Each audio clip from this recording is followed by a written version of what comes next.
नमस्कार मित्रांनो, लग्नानंतर होईलच प्रेम या मालिकेच्या जबरदस्त एपिसोडमध्ये तुम्हा सर्वांचे अगदी मनपूर्वक स्वागत. काव्य आणि जीवा दोघी एकमेकांना भेटले, पण मात्र ते भेटल्यानंतर एकमेकांच्या पार्टनरबद्दल कौतुकाचे शब्द बोलत होते आणि त्यांच्यामध्ये काहीही जेलसी नव्हती. काव्या जेव्हा पार्थबद्दल बोलत होती तेव्हा जीवाला काहीही वाटलं नाही आणि जीवा जेव्हा नंदिनीबद्दल बोलत होता तेव्हासुद्धा काव्याला काहीच वाटलं नाही.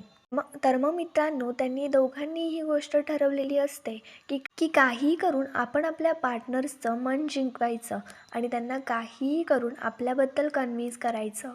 आपल्यामध्ये जे काही गैरसमज झाले ते दूर करायचे. आणि मग त्याच्याचमुळे काव्या इथे पार्थकडे येते. काव्या पार्थकडे येते या गोष्टीचा नंदिनीला आनंद तर झालेला असतो, पण मात्र नंदिनीला या गोष्टीचं वाईट वाटत असतं की काव्या पार्थकडे गेली खरी, पण मात्र जीवाला आणि काव्याला जर एकत्र पाहून पार्थला जर त्रास झाला तर काय होईल. आणि मग याच्यामुळेच नंदिनी जरा चिंतेत पडते. इकडे काव्या तर कायमची राहायला पार्थच्या जवळ आलेली असते.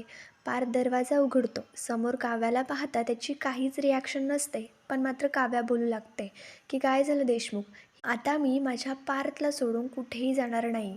काव्या एकदम स्टाईलमध्ये बोलते की काही झालं ना तरीसुद्धा ही फिस्कारलेली मांजर तिच्या आर्किटेक्ट बोक्याला परत मिळवणारच. आणि काव्या तोरात घरामध्ये एंट्री घेते. इकडे दुसरीकडे जीवानेसुद्धा ठरवलेलं असतं की नंदिनीला परत मिळवायचं आणि म्हणून जीवासुद्धा नंदिनीकडे राहायला आलेला असतो आणि नंदिनीला सांगतो की आजपासनं तूच माझी लाईफ पार्टनर आणि तूच माझं सर्व काही. याच्यावरती नंदिनीचीसुद्धा काहीच रिॲक्शन नसते.